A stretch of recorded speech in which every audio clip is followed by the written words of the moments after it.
ওমানের সুপারমার্কেটগুলোতে চাকরির খবর এবং বেতন নিয়ে আপনি জানতে চেয়েছেন। এটি বর্তমানে অনেক প্রবাসীর জন্যই আগ্রহের বিষয়, কারণ 2026 সালে ওমান সরকার বাংলাদেশিদের জন্য শ্রমবাজার নতুন করে উন্মুক্ত করার প্রক্রিয়া শুরু করেছে। সুপারমার্কেটের কাজের ধরন ও বেতন সম্পর্কে সর্বশেষ আপডেট নিচে দেওয়া হলো। ওমান সুপারমার্কেটে বেতন কাঠামো 2026। ওমানে সুপারমার্কেট বা হাইপার মার্কেটগুলোতে, যেমন লুলু, নেস্টো, মাস্কাট হাইপার মার্কেট, বেতন নির্ভর করে আপনার পজিশন এবং অভিজ্ঞতার ওপর। তবে সাধারণ কর্মীদের জন্য গড় বেতন সীমা সাধারণত নিম্নরূপ হয়। সেলসম্যান, সেলস অ্যাসিস্ট্যান্ট মাসে 150 থেকে 230 ওমানি রিয়াল, প্রায় 46,000-70,000 টাকা।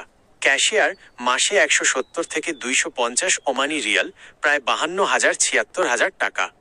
স্টোর কিপার, হেল্পার মাসে 120 থেকে 160 ওমানি রিয়াল, প্রায় 37,000-49,000 টাকা।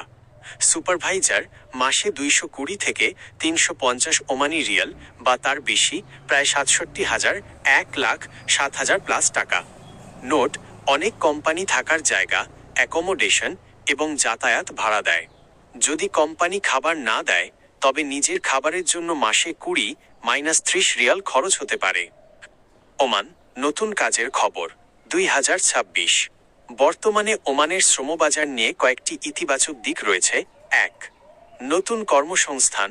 ওমান সরকার 2026 সালের মধ্যে প্রায় 60,000 নতুন কর্মসংস্থান তৈরির পরিকল্পনা করেছে, যার বড় একটি অংশ আসবে রিটেল, সুপারমার্কেট, ট্যুরিজম এবং কনস্ট্রাকশন সেক্টর থেকে। 2. Visa update. বাংলাদেশ সরকারের সাম্প্রতিক বৈঠকের তথ্য অনুযায়ী আগামী মার্চ বা এপ্রিল 2026-এর মধ্যে সাধারণ কর্মীদের জন্য ওয়ার্ক পারমিট বা কাজের ভিসা পুরোপুরি চালু হওয়ার জোরালো সম্ভাবনা রয়েছে। 3. ডিজিটাল দক্ষতা। বর্তমানে ওমানের সুপারমার্কেটগুলো কম্পিউটার জানা বা ডিজিটাল সিস্টেমে দক্ষ কর্মীদের বেশি অগ্রাধিকার দিচ্ছে। ওমানে আসার আগে যা খেয়াল রাখবেন: ভাষা, সাধারণ ইংরেজি বা আরবি কথা বলতে পারলে সুপারমার্কেটের চাকরিতে বেতন ও সুযোগ দুটোই বেশি পাওয়া যায়।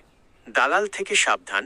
ভিসা পুরোপুরি খোলার ঘোষণা আসার আগে কাউকে অগ্রিম টাকা দেবেন না। সবসময় সরকারি অনুমোদিত এজেন্সির মাধ্যমে যোগাযোগ করুন। আপনি কি বিশেষ কোনো সুপারমার্কেটে চাকরির অফার পেয়েছেন বা ইন্টারভিউ দেওয়ার কথা ভাবছেন?